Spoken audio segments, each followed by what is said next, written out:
Kitab Kejadian. Kitab Kejadian diambil dari Kejadian pasal 1 sampai Kejadian pasal 6.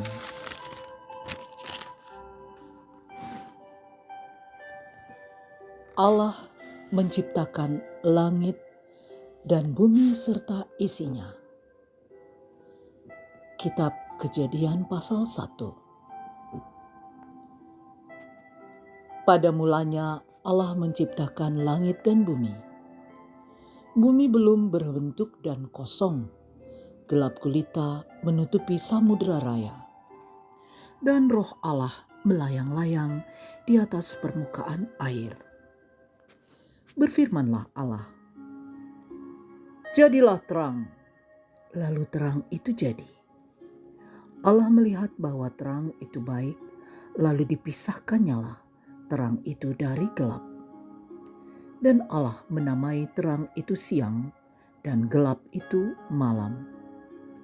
Jadilah petang dan jadilah pagi. Itulah hari pertama.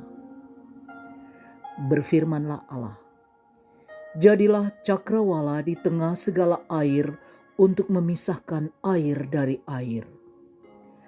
Maka Allah menjadikan cakrawala dan ia memisahkan air yang ada di bawah cakrawala itu dari air yang ada di atasnya. Dan jadilah demikian. Lalu Allah menamai cakrawala itu langit. Jadilah petang dan jadilah pagi. Itulah hari kedua.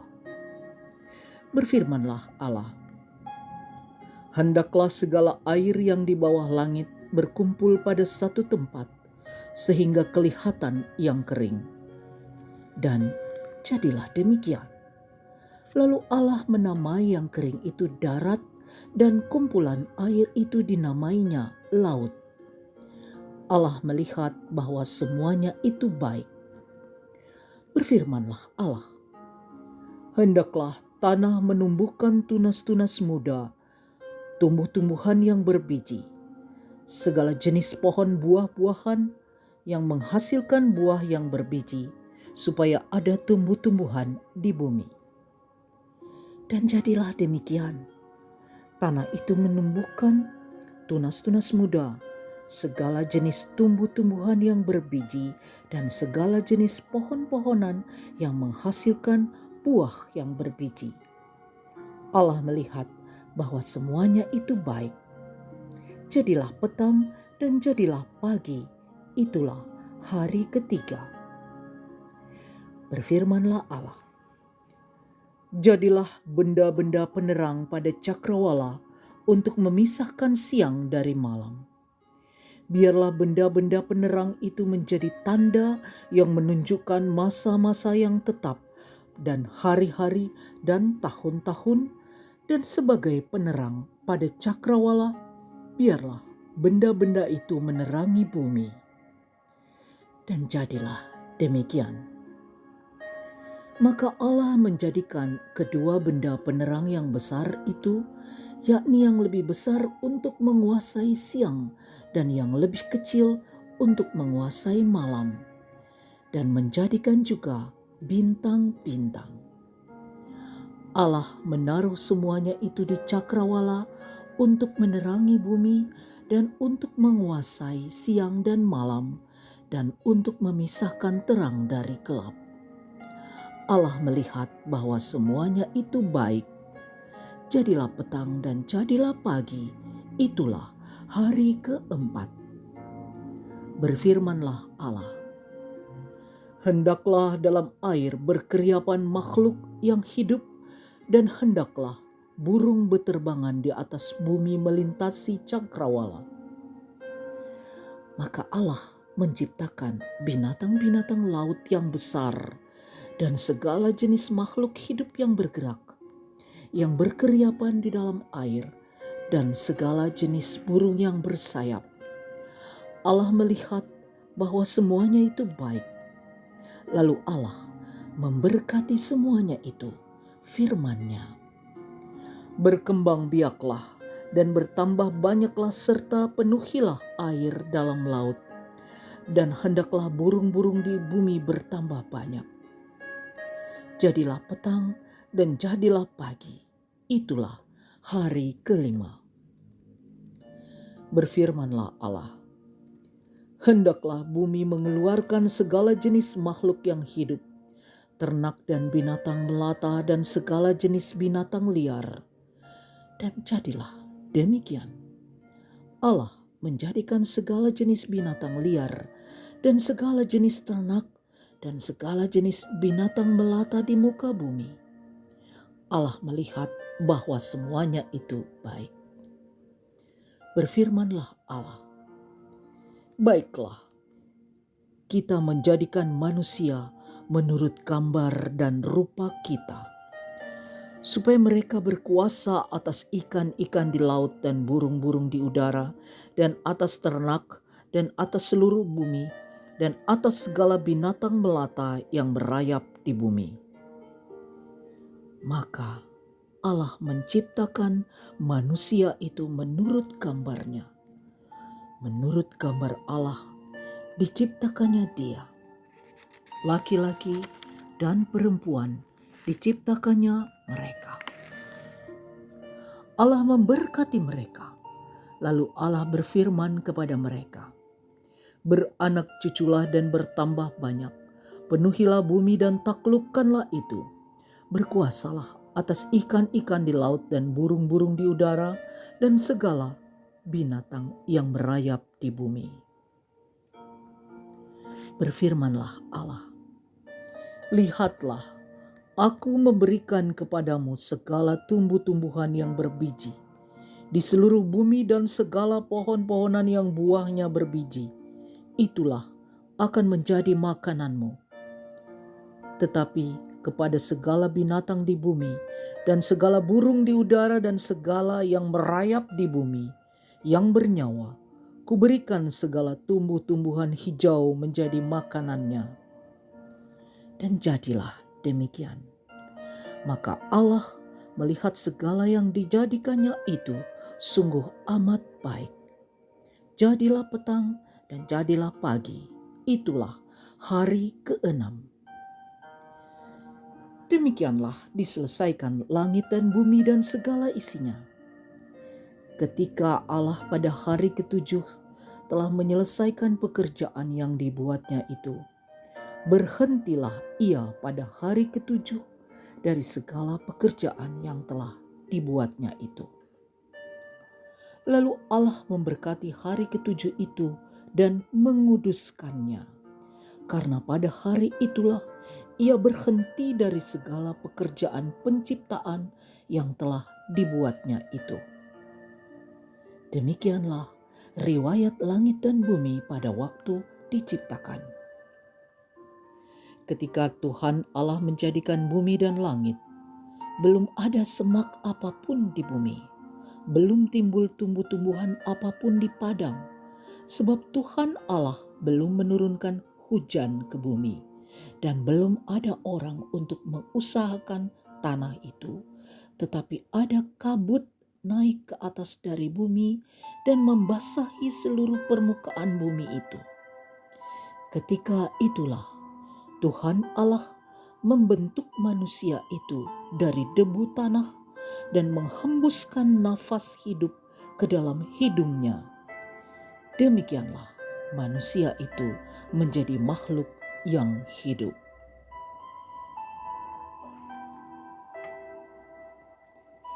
Manusia dan Taman Eden. Selanjutnya, Tuhan Allah membuat taman di Eden di sebelah timur. Disitulah ditempatkannya manusia yang dibentuknya itu. Lalu Tuhan Allah menumbuhkan berbagai-bagai pohon dari bumi yang menarik dan yang baik untuk dimakan buahnya, dan pohon kehidupan di tengah-tengah taman itu, serta pohon pengetahuan tentang yang baik dan yang jahat. Ada suatu sungai mengalir dari Eden untuk membasahi taman itu, dan dari situ sungai itu terbagi menjadi 4 cabang.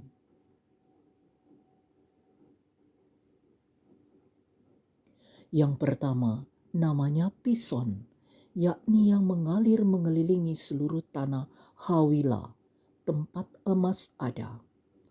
Dan emas dari negeri itu baik. Di sana ada damar bedolah dan batu krisoporas. Nama sungai yang kedua ialah Gihon, yakni yang mengalir mengelilingi seluruh tanah Kushi. Nama sungai yang ketiga ialah Tigris, yakni yang mengalir di sebelah timur Asyur. Dan sungai yang keempat ialah Efrat.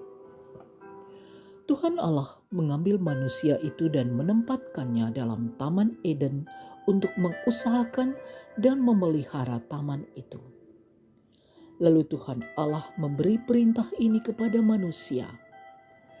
Semua pohon dalam taman ini boleh kau makan buahnya dengan bebas. Tetapi pohon pengetahuan tentang yang baik dan yang jahat itu, janganlah kau makan buahnya. Sebab pada hari engkau memakannya, pastilah engkau mati. Tuhan Allah berfirman, tidak baik kalau manusia itu seorang diri saja. Aku akan menjadikan penolong baginya yang sepadan dengan dia. Lalu Tuhan Allah membentuk dari tanah segala binatang hutan dan segala burung di udara. Dibawanyalah semuanya kepada manusia itu untuk melihat bagaimana ia menamainya, dan seperti nama yang diberikan manusia itu kepada tiap-tiap makhluk yang hidup, demikianlah nanti nama makhluk itu. Manusia itu memberi nama kepada segala ternak, kepada burung-burung di udara, dan kepada segala binatang hutan. Tetapi baginya sendiri ia tidak mempunyai penolong yang sepadan dengan dia.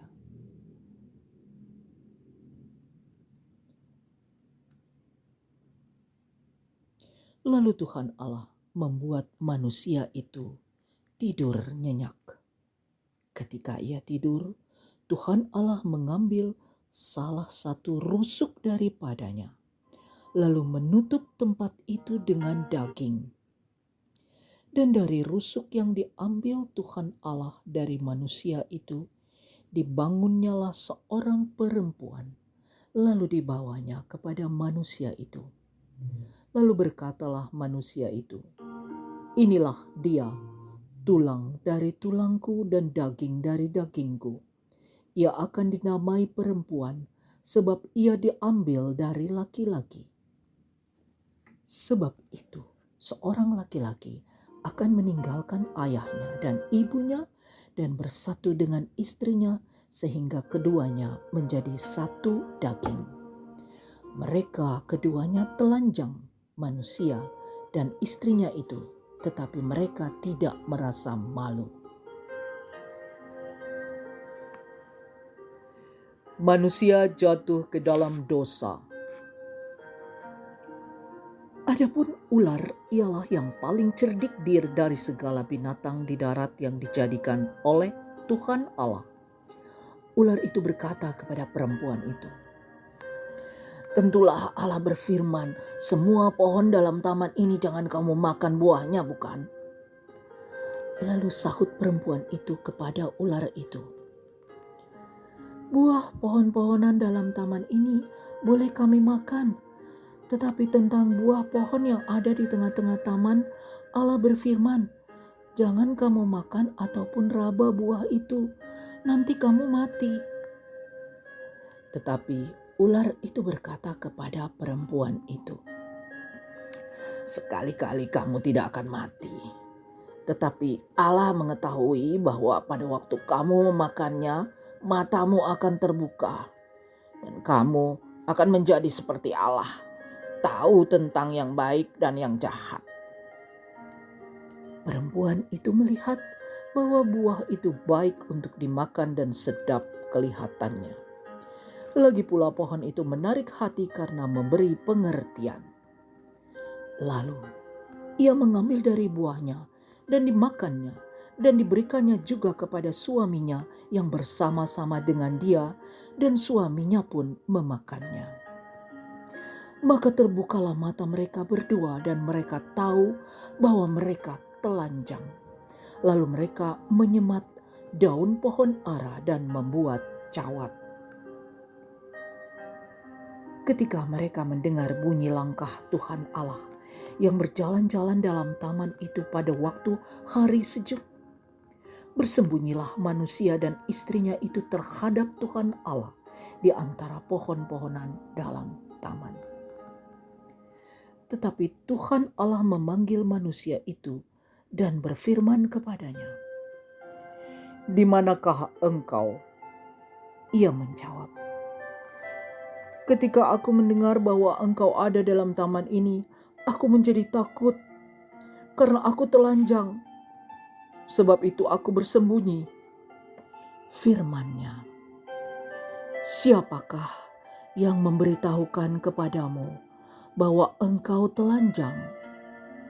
Apakah engkau makan dari buah pohon yang kularang engkau makan itu?" Manusia itu menjawab, "Perempuan yang kau tempatkan di sisiku, dialah yang memberi dari buah pohon itu kepadaku, maka kumakan." Kemudian berfirmanlah Tuhan Allah kepada perempuan itu, "Apakah yang telah kau perbuat ini?" Jawab perempuan itu, "Ular itu yang memperdayakan aku, maka kumakan." Lalu berfirmanlah Tuhan Allah kepada ular itu, "Karena engkau berbuat demikian, terkutuklah engkau di antara segala ternak dan di antara segala binatang hutan. Dengan perutmulah engkau akan menjalar dan debu tanahlah akan kau makan seumur hidupmu. Aku akan mengadakan permusuhan antara engkau dan perempuan ini, antara keturunanmu dan keturunannya. Keturunannya akan meremukkan kepalamu dan engkau akan meremukkan tumitnya." Firman-Nya kepada perempuan itu, "Susah payahmu waktu mengandung akan kubuat sangat banyak. Dengan kesakitan engkau akan melahirkan anakmu, namun engkau akan berahi kepada suamimu dan ia akan berkuasa atasmu." Lalu firman-Nya kepada manusia itu, "Karena engkau mendengarkan perkataan istrimu dan memakan dari buah pohon yang telah kuperintahkan kepadamu, jangan makan daripadanya, maka terkutuklah tanah karena engkau. Dengan bersusah payah engkau akan mencari rezekimu dari tanah seumur hidupmu. Semak duri dan rumput duri yang akan dihasilkannya bagimu, dan tumbuh-tumbuhan di padang akan menjadi makananmu. Dengan berpeluh engkau akan mencari makananmu sampai engkau kembali lagi menjadi tanah, karena dari situlah engkau diambil, sebab engkau debu dan engkau akan kembali menjadi debu." Manusia itu memberi nama Hawa kepada istrinya, sebab dialah yang menjadi ibu semua yang hidup. Dan Tuhan Allah membuat pakaian dari kulit binatang untuk manusia dan untuk istrinya itu, lalu mengenakannya kepada mereka. Berfirmanlah Tuhan Allah, "Sesungguhnya manusia itu telah menjadi seperti salah satu dari kita, tahu tentang yang baik dan yang jahat. Maka sekarang jangan sampai ia mengulurkan tangannya dan mengambil pula dari buah pohon kehidupan itu dan memakannya sehingga ia hidup untuk selama-lamanya." Lalu Tuhan Allah mengusir dia dari Taman Eden supaya ia mengusahkan tanah dari mana ia diambil. Ia menghalau manusia itu, dan di sebelah timur Taman Eden ditempatkannya beberapa kerub dengan pedang yang bernyala-nyala dan menyambar-nyambar untuk menjaga jalan ke pohon kehidupan.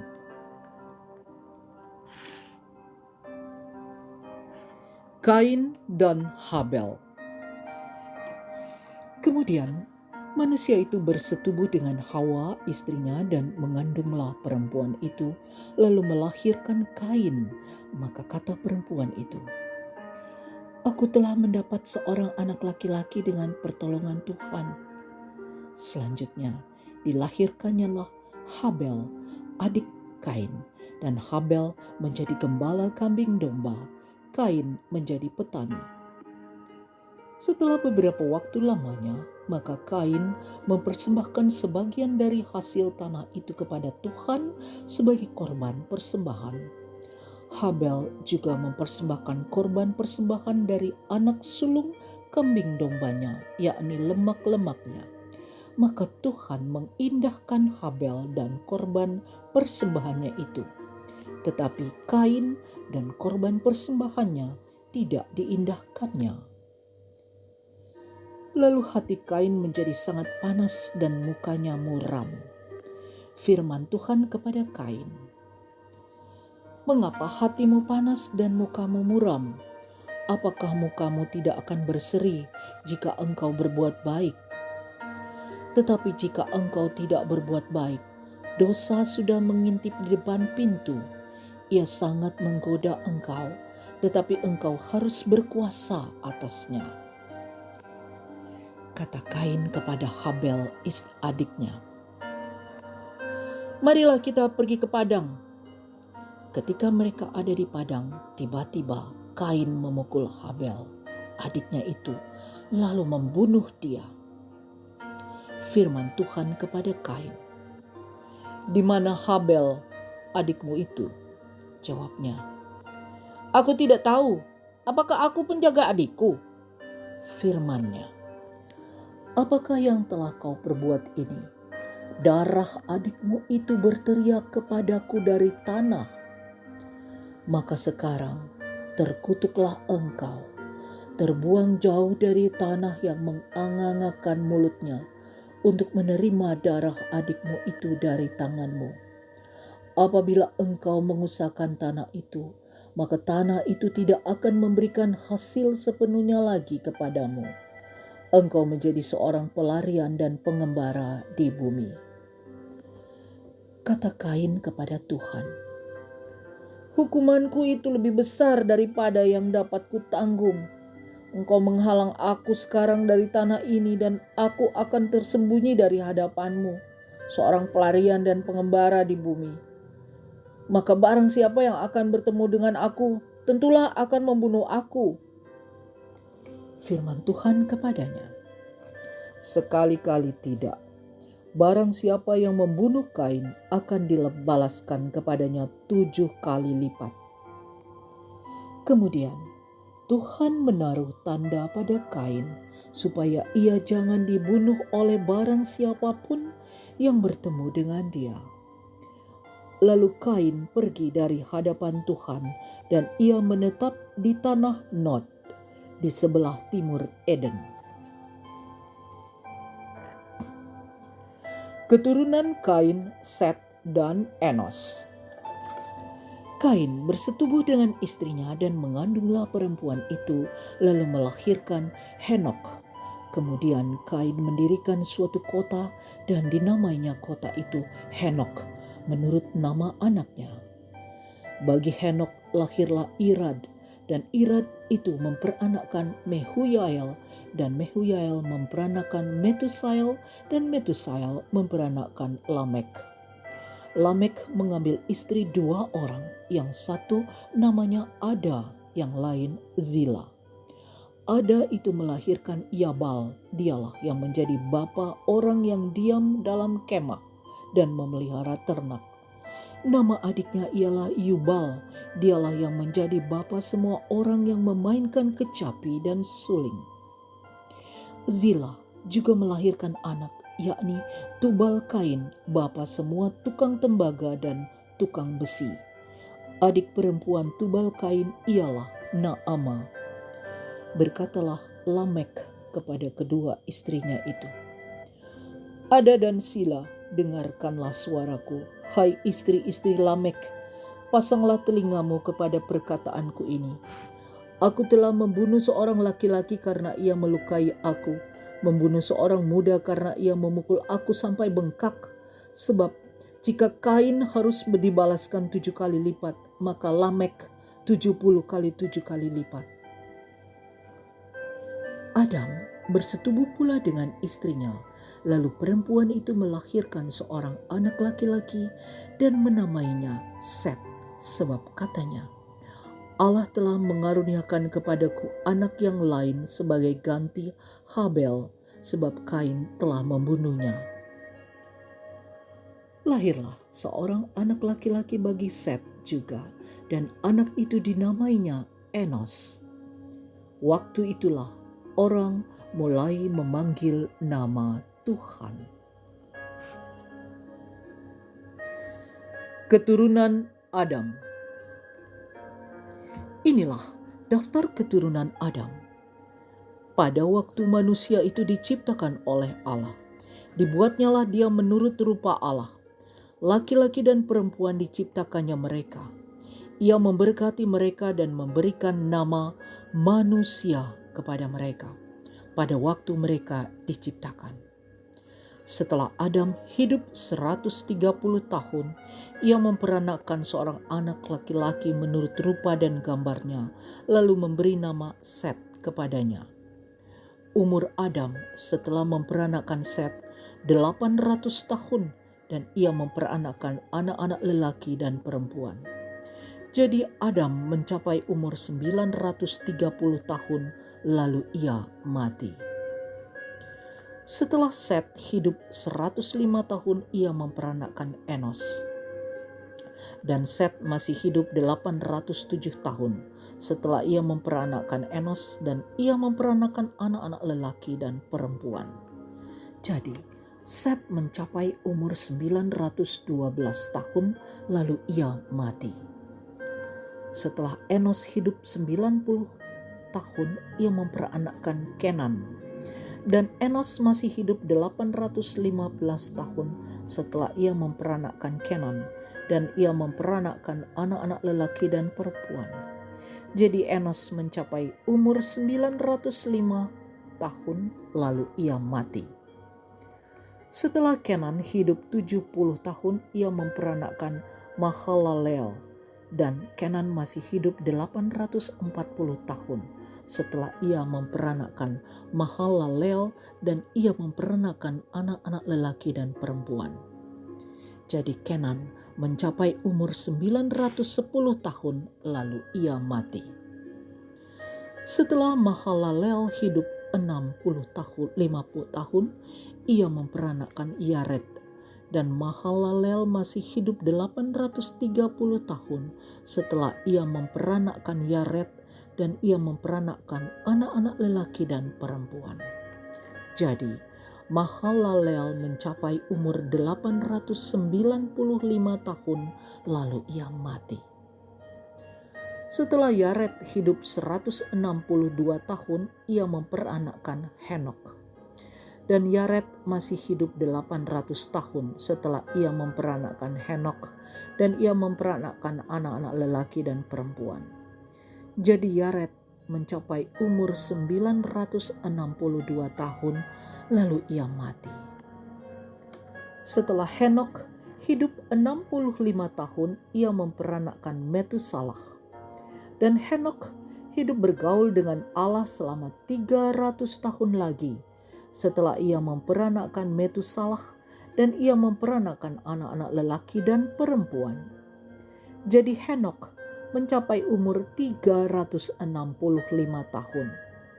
Dan Henok hidup bergaul dengan Allah, lalu ia tidak ada lagi, sebab ia telah diangkat oleh Allah.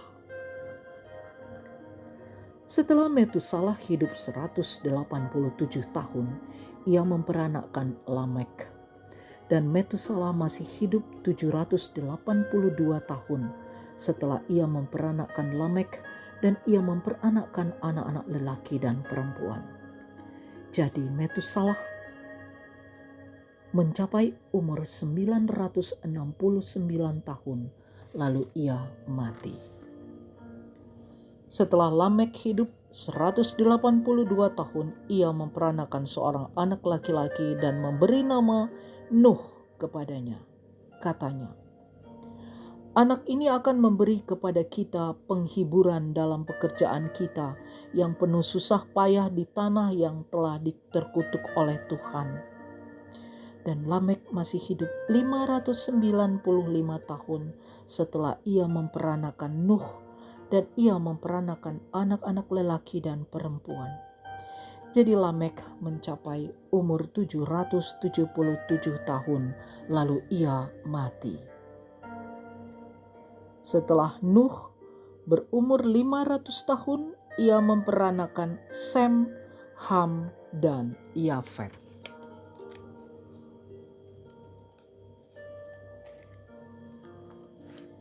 Kejahatan manusia. Ketika manusia itu mulai bertambah banyak jumlahnya di muka bumi, dan bagi mereka lahir anak-anak perempuan, maka anak-anak Allah melihat bahwa anak-anak perempuan manusia itu cantik-cantik, lalu mereka mengambil istri dari antara perempuan-perempuan itu, siapa saja yang disukai mereka.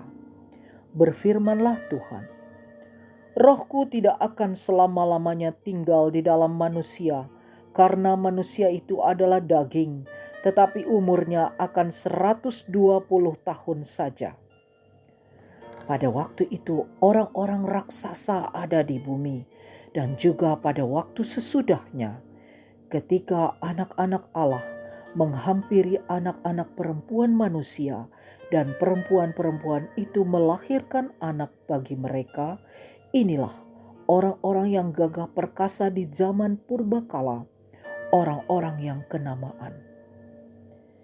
Ketika dilihat Tuhan bahwa kejahatan manusia besar di bumi dan bahwa segala kecenderungan hatinya selalu membuahkan kejahatan semata-mata, maka menyesallah Tuhan bahwa Ia telah menjadikan manusia di bumi, dan hal itu memilukan hatinya.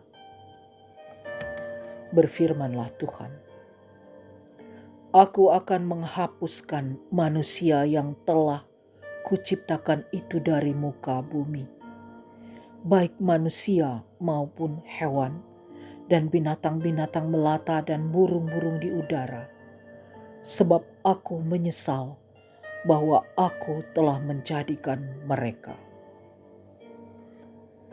Tetapi Nuh mendapat kasih karunia di mata Tuhan. Demikianlah sabda Tuhan. Syukur kepada Allah.